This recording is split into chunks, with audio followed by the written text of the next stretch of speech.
আমি এখন রূপসা জমিদার বাড়িতে রয়েছি, আর এটি চাঁদপুর জেলার ফরিদগঞ্জ উপজেলার 15 নম্বর রূপসা ইউনিয়নের ভিতরে রয়েছে। বাংলাদেশে যে সেই জমিদারি প্রথা প্রচলন ছিল সেটার একটি নিদর্শন এই রূপসা জমিদার বাড়ি। রূপসা জমিদার বাড়িতে কিভাবে আসবেন তার বিস্তারিত তথ্য আমার এই ভিডিওর মাধ্যমে পেয়ে যাবেন। চলুন ভিডিওটি শুরু করা যাক। আমি এখন চাঁদপুরের মাদ্রাসা ঘাট লঞ্চ ঘাটে রয়েছি। এই যে দেখেন অনেকগুলো লঞ্চ রয়েছে এখানে। এই লঞ্চগুলো প্রতিদিন সকাল 6টা থেকে রাত 12:30 পর্যন্ত এই চাঁদপুরের উদ্দেশ্যে ঢাকা থেকে ছেড়ে আসে এবং এই চাঁদপুরের থেকে ঢাকার উদ্দেশ্যে সেরে যায়। চাঁদপুরের মানুষ অধিকাংশই দেখা যায় যে এই লঞ্চে যাতায়াত করে থাকে। আর দেখা যায় যে এরকম অনেকে মাছ বিক্রি করে, যারা ঢাকা যায় তারা কিনে নিয়ে যায় এভাবে ইলিশ মাছ, চিংড়ি মাছ। ময়ূর 10 এই লঞ্চটি ঢাকার উদ্দেশ্যে সেরে যাচ্ছে এই চাঁদপুরের থেকে। বেশিরভাগ এই চাঁদপুরে যারা আসে আর যে দর্শনীয় স্থানগুলো রয়েছে এই লঞ্চ দিয়েই ভ্রমণ করার পরে করে। আর আমিও চেষ্টা করব এখান থেকে এই চাঁদপুরে কি কি দেখার রয়েছে সেই জিনিসগুলো আপনাদের সামনে তুলে ধরা। বের হচ্ছি এবং অটো দিয়েই এখানে একটি স্পট রয়েছে যেটা বড় স্টেশন বলা হয় বা 3 নদীর মোহনা বলা হয়। চলুন আমার সাথে দেখতে থাকি। সিঁড়ি দিয়ে উঠলেই এখানে সামনে অনেকগুলো অটো পাওয়া যাবে। লঞ্চ ঘাট থেকে আমরা বের হয়েছি আর আমরা এখন বড় স্টেশন যাব। আর আমরা এই একটা অটো রিক্সা নিয়েছি 3 জনে, যদিও 10 টাকা করে ভাড়া অ্যাভেলেবেল, 10 টাকা, 15 টাকা, 20 টাকা এরকম নিয়ে থাকে এখানে। আর অ্যাভেলেবেল অটো পাওয়া যায়, আর এই অটোতেই করেই যেতে হবে বড় স্টেশনে। তাই আমরা এই অটোতেই যাচ্ছি বড় স্টেশনে। এই গেট দিয়ে ভিতরে প্রবেশ করলেই দেখা যায় যে এই ইলিশের এই ফলকটি পাওয়া যাবে। ইলিশের বাড়ি চাঁদপুর এর নমুনা এখানে তুলে ধরা হয়েছে, একটি ইলিশ ফলক। আর এখানে মূলত পদ্মার ইলিশ চাঁদপুরে ইলিশের জন্য খুবই বিখ্যাত। এই পর্যটক কেন্দ্রটির নাম বড় স্টেশন নামে পরিচিত এবং 3 নদীর মোহনা নামেও পরিচিত। আর আমার পাশে যে রক্তধারাটি দেখতে পাচ্ছেন এটি হচ্ছে স্বাধীনতা যুদ্ধের ভাস্কর্য, যা 2011 সালে নির্মিত হয়েছে স্বাধীনতা যুদ্ধকে স্মৃতি হিসেবে ধরে রাখার জন্য। স্বাধীনতা যুদ্ধের সময় এখানে একটি টর্চার সেল ছিল, যার কারণে বাঙালি মুক্তি বাহিনীদেরকে নিহত করা হয়েছে। এখানে তাদেরকে স্মৃতি হিসেবে ধরে রাখার জন্য মূলত এই রক্তধারাটি তৈরি করা হয়েছে। আর পাশেই রয়েছে 3 নদীর মোহনা। মূলত এই যে একটি পার্কের মতো রয়েছে, এটা বড় স্টেশন নামেও পরিচিত, অনেকে বড় স্টেশন নামেও চিনে থাকে। আর এটা মূলত 3 নদীর মোহনা, ডাকাতিয়া, পদ্মা, মেঘনা। এই 3 নদীর মোহনায় এটাকে ত্রিমুখীও বলা হয়, তাকে পর্যটক কেন্দ্র। খুবই চমৎকার একটি জায়গা। সরকারি ছুটির দিন অনেক পর্যটক এখানে থাকে। তাছাড়াও এখনো দেখা যাচ্ছে অনেক পর্যটক রয়েছে একান্ত সময়টা কাটানোর জন্য। এখানে দেখা যাচ্ছে বিভিন্ন দোকানপাটও রয়েছে, ফুচকা, চটপটি, ফাস্টফুড জাতীয় আইটেমের অনেক দোকান রয়েছে। তাছাড়াও অনেক দোকান রয়েছে। দেখেন এটা একটা পার্কের মতো বড় স্টেশন বা ত্রিমুখী স্টেশনও বলা চলে থাকে। দেখেন আমার পিছনেই রয়েছে মূলত 3 নদীর মোহনার একটি স্থল। আমরা এদিকে দেখবো, দেখি এপাশে এই 3 নদীর মোহনা এই জিনিসটাও আমরা দেখতে পারবো। আমি এখন বড় স্টেশন ত্রিমুখী মোহনায় রয়েছি। এই যে আমার পিছনে দেখতে পাচ্ছেন মূলত এই পয়েন্টটাই 3টা নদীর মিলনস্থল। একদিকে ডাকাতিয়া নদী, অন্যদিকে পদ্মা এবং অন্যদিকে মেঘনা। এই ত্রিমুখী মোহনা বলা হয় এখানে। আর এর কারণে এই জায়গাটা একটা ঘূর্ণায়মান থাকে। আর এখানের পানির গভীরতা প্রায় 37 মিটার পানি এর গভীরতা, যার কারণে এখানে প্রতি বছর এরকম অজস্র নদীর রক্ষা বা নদী শাসন করার জন্য এই ব্লকগুলো ফেলাতে হয়, নালে দেখা যায় যে হয়তো ভাঙনের কবলে বিলীন হয়ে যাবে। যার কারণে প্রতি বছরই দেখা যায় যে এখানে নতুন করে ব্লক ফালানো হয়। ওই যে জিআই বস্তা করে রাখছে ফালাবে এর জন্য, এই যে দেখেন। আর এখানে এই যে ছোট ছোট বোট রয়েছে, চাইলে আপনারা ওদের সাথে কন্ট্যাক্ট করে ঘুরতে পারবেন দিতে। এরা ঘন্টা প্রতি হিসেবে যায়। এই যে বোট রয়েছে, এখানে অনেক বোট রয়েছে। দেখেন কত লোক, দেখেন অনেক লোক আসছে আজকে। যদিও সরকারি ছুটির দিন না, তারপরও দেখা যায় যে অনেক লোক আসে। এখানে ঘোড়াও রয়েছে, দেখা যায় যে অনেকে বাচ্চারা ঘোড়ার পিঠে চড়ে আনন্দ করতে পারবে। আবার ওয়েট মাপার মেশিন রয়েছে, এই ঘোড়া রয়েছে।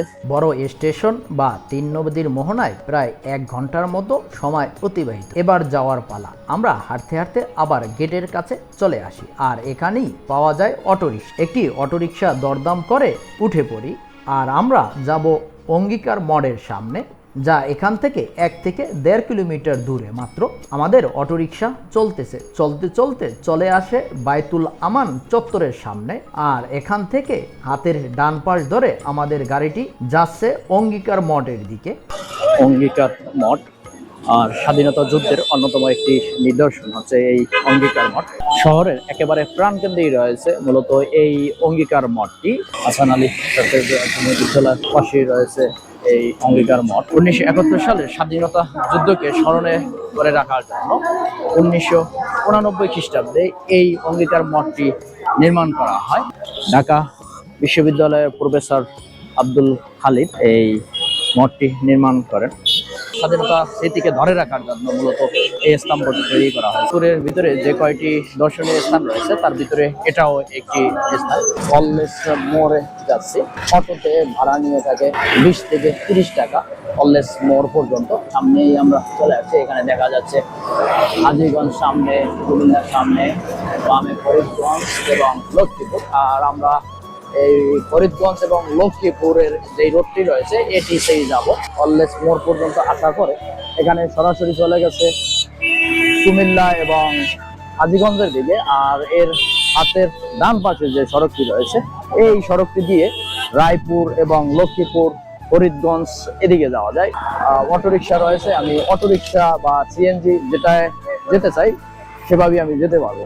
আর এই সড়ক ধরেই মূলত রায়পুর, লক্ষ্মীপুর যাওয়া যাবে।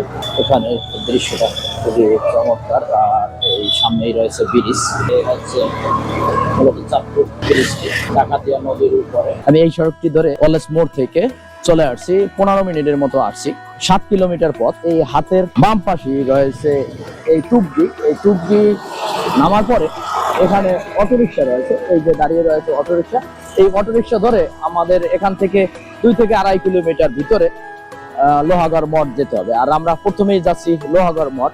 এই হাতের বাম পাশ ধরে যে সড়কটি চলে গেছে এই সড়কটি দিয়ে আমরা লোহাগড় মঠে যাব। চলুন আমরা অটোরিকশায় যাই এবং লোহাগড় মঠের দৃশ্যটা আপনাদেরকে দেখানোর চেষ্টা করি। আমরা চলে আসছি লোহাগড়া মঠের কাছে। এই আর এই পাশে বিশাল এলাকা জুড়ে রয়েছে মৎস্য খামার। ফাইনালি আমি লোহাগড় মঠ চলে আসছি। আর এই যে আমার পাশেই রয়েছে এই লোহাগড় মঠ। এই লোহাগড় মঠের ইতিহাস রয়েছে। এখানে লোহা এবং গহর 2 সহোদয় ভাই ছিল, যারা এই অঞ্চলে জমিদারি ছিল।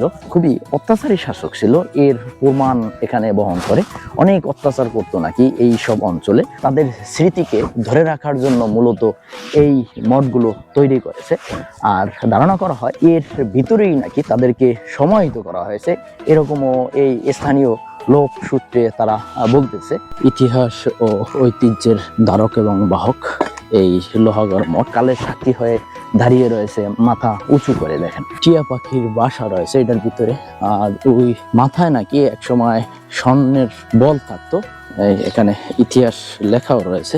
জেলা ফরিদগঞ্জ 1 নং পশ্চিম বালিথুবা ইউনিয়নে, চন্দ্রবাজার থেকে 1 কিলোমিটার দূরে, ডাকাতিয়া নদীর পাশে। আসসালামু আলাইকুম। ওয়ালাইকুম সালাম ওয়া রাহমাতুল্লাহ। কাকা ভালো আছেন? আলহামদুলিল্লাহ। আপনার বাসা তো এখানেই নাকি? হ্যাঁ, আশপাশেই আছে। আচ্ছা, এই যে লোহাগড় মঠ এটা সম্পর্কে আপনারা কি জানেন? 2 ভাইয়া ছিল। হ্যাঁ। আর জমিদারি অনেক অনেক প্রতাপ ছিল, অনেক অনেক প্রতাপ ছিল। কর্মকাণ্ডগুলো বা এগুলো ইতিহাসটা তারপরে জুলুম করছে, এলাকাতে জুলুম করছে। এবার 2 ভাই খুব প্রতিযোগিতা করতে, তারপরে আবার মায় চাইছে দুধ খাইতে। জি। মায়ের দুধ খাইতে চাইছে, বড় নৌকা বইরা দুধ আইনা মায়ের নৌকার ভিতরে দুধের ভিতরে ডাবিয়ে রাখছে। তাই নাকি? হ্যাঁ, এরকম অত্যাচার করতো? এরকম করছে অত্যাচার। মহিলার পেট কাটিয়ে আর পার করে ওই যে ছেলে নামে 2 ভাই প্রতিযোগিতা করতো। হ্যাঁ। ছেলে নামে এক ভাই তো ছেলে, এক ভাই করতো মেয়ে, এইভাবে প্রতিযোগিতা করিয়া তারপরে পেট কাটতো মহিলা। ভয়ঙ্কর ছিল তারা, খুব ভয়ঙ্কর। আচ্ছা, এরা কি হিন্দু ছিল না মুসলিম ছিল? হিন্দু। হিন্দু হিন্দু জমিদার ছিল। হিন্দু জমিদার। এইভাবে এই সব অঞ্চলে সারা বাংলাদেশে দেখা যায় যে বিভিন্ন জায়গায় এই জমিদাররা একসময় শাসন করত। আর এভাবেই তারা অত্যাচার করত মূলত প্রজাদের উপর। তবে এই যে আমার পিছনে যে মঠ 3টা দেখতে পাচ্ছেন, এটা প্রায় 400-450 বছরের পুরনো এবং এখনো কালের সাক্ষী হয়ে দাঁড়িয়ে রয়েছে। তাদের লোহা এবং গহর, তারা 2 ভাই ছিল, তাদের স্মৃতিকে ধরে রাখার জন্য মূলত এই 2টা মঠ করা হয়েছে, যার কারণে এর নামই দেওয়া হয়েছে লোহাগড় মঠ। এই দুই ভাইয়ের নামের উপর ভিত্তি করে মূলত। আসুন আপনারাও এই বাংলাদেশের যে অত্যাচারী শাসক ছিল তাদের নিদর্শনগুলো আসলে দেখা উচিত আমাদের সবার।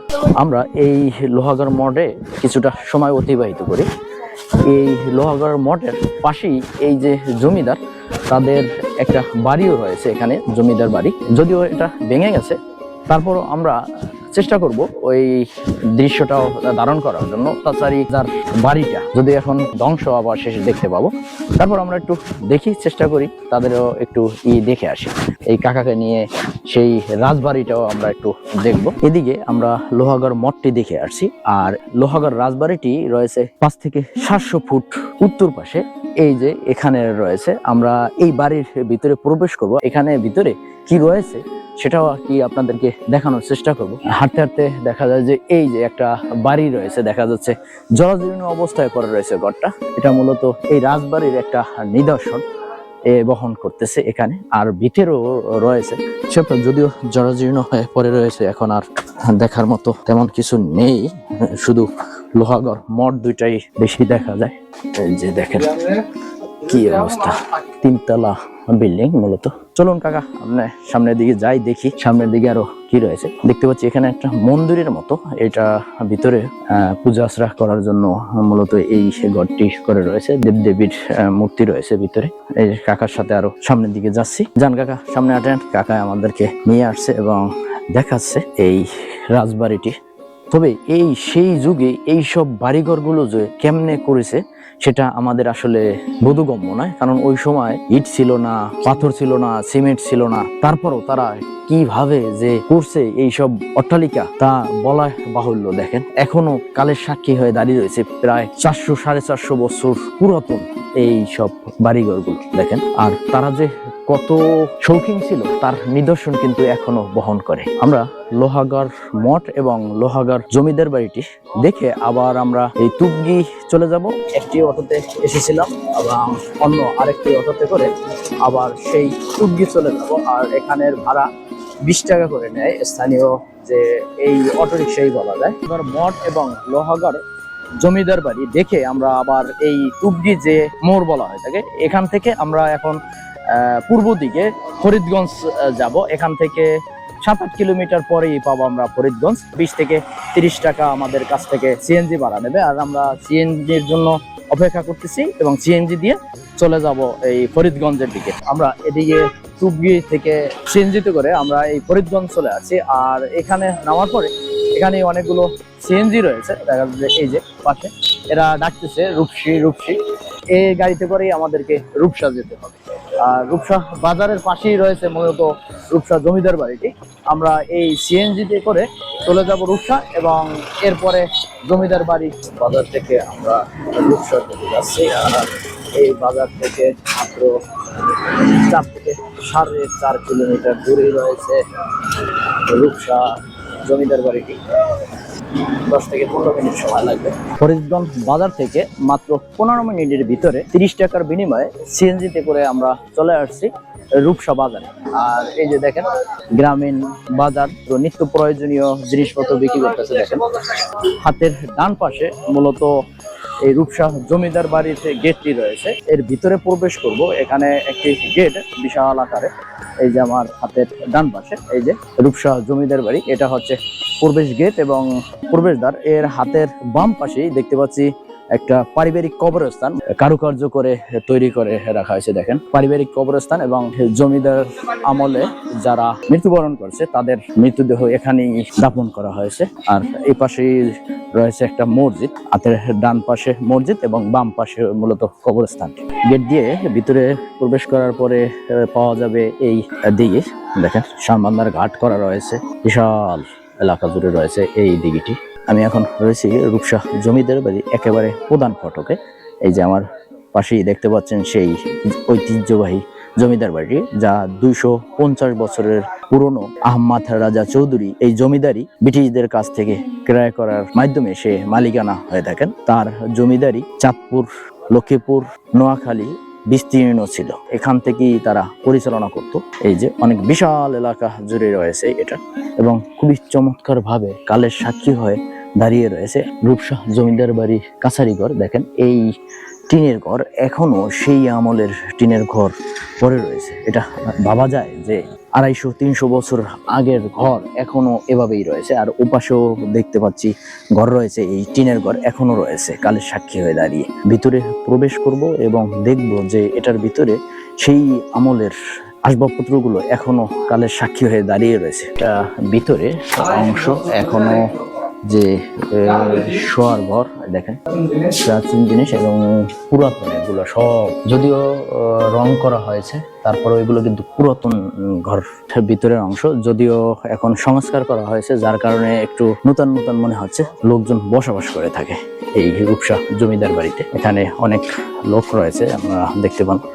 আর এই অঞ্চলে একটা নামি দামি জমিদার বাড়ি, অনেক পর্যটকও আসে। এই যে এটা বসত বাড়ি, মূলত পুরাতন ঐতিহ্য, সেই শত শত বছর আগের ঘর এখনো পড়ে রয়েছে, টিনের চালা ঘর। এই রূপসা জমিদার বাড়িতে প্রায় আমরা ঘন্টাখানে সময় দিয়েছি। আমরা এখন চলে যাব। আমরা যে গেট দিয়ে রূপসা জমিদার বাড়িতে প্রবেশ করেছিলাম সেই গেট দিয়ে বের হয়ে রূপসা বাজারের এখানে, রূপসীর এখানে আসলেই পাবলিক সিএনজি পাওয়া যায়। আমরা একটি সিএনজিতে উঠে পড়ি ফরিদগঞ্জ যাওয়ার উদ্দেশ্যে। রূপসী থেকে সিএনজি ভাড়া নিয়েছে মাত্র 20 টাকা। এরপর আমরা সিএনজি পরিবর্তন করে ফরিদগঞ্জ থেকে চাঁদপুর অললেস মোড়ের উদ্দেশ্যে অন্য আরেকটি সিএনজি ধরে চলতে শুরু করি। প্রায় 30 থেকে 40 মিনিট চলার পরে চলে আসি চাঁদপুর অললেস মোড়ের এখানে। আর এই অললেস মোড়ের এখান থেকে এখন যাব হাজীগঞ্জ মসজিদের উদ্দেশ্যে। তাই আমরা অন্য একটি গাড়িতে উঠে পড়ি হাজীগঞ্জ যাওয়ার উদ্দেশ্যে। প্রায় 30 মিনিটের ভিতরেই আমি চলে আসি হাজীগঞ্জে। আর হাজীগঞ্জ মসজিদটি এই হাজীগঞ্জ বাজারের পাশেই অবস্থিত। এ পাশে মূলত হাজীগঞ্জ মার্কেট, আর মার্কেটের পাশেই রয়েছে মূলত এই হাজীগঞ্জ বড় জামের মসজিদটি। হাজীগঞ্জ ঐতিহাসিক বড় জামের মসজিদ নামে পরিচিত। হাজী আহমদ আলী পাটোয়ারি 1931 খ্রিস্টাব্দে তিনি এই মসজিদটি প্রতিষ্ঠা করেন। নির্মাণ শৈলীতে অসাধারণ কারুকার্য খচিত। চাঁদপুরের ভিতরে যে কয়টি ঐতিহাসিক স্থান রয়েছে তার ভিতরে অন্যতম একটি স্থান হচ্ছে এই হাজীগঞ্জ বড় মসজিদ। বিশেষ করে রমজানের শেষের জুমাতে এই মসজিদে সবচেয়ে বড় জামাত হয়ে থাকে, যার কারণে এটা বিদাতুল জুমা মসজিদও বলা হয়ে থাকে। এই অঞ্চলের ভিতরে সবচেয়ে বড় একটি মসজিদ এবং এর পাশে একটি মাদ্রাসাও রয়েছে, জামিয়া আহমদিয়া কওমিয়া মাদ্রাসা, যে এই মসজিদের প্রতিষ্ঠাতা এবং জমি দান করেছেন হাজী আহমদ আলী পাটোয়ারি। তার কবরস্থানটি এখানেই শায়িত আছে। খুবই চমৎকার একটি জায়গা। আপনারা যদি চাঁদপুরে আসেন অবশ্যই এই চাঁদপুর হাজীগঞ্জ বড় জামির মসজিদে ভ্রমণ করে যাবেন। আসুন আপনারা দেখুন বাংলাদেশটাকে, বিশেষ করে এই চাঁদপুরে আসলে আপনারা এই মসজিদটা ভ্রমণ করে যাবেন।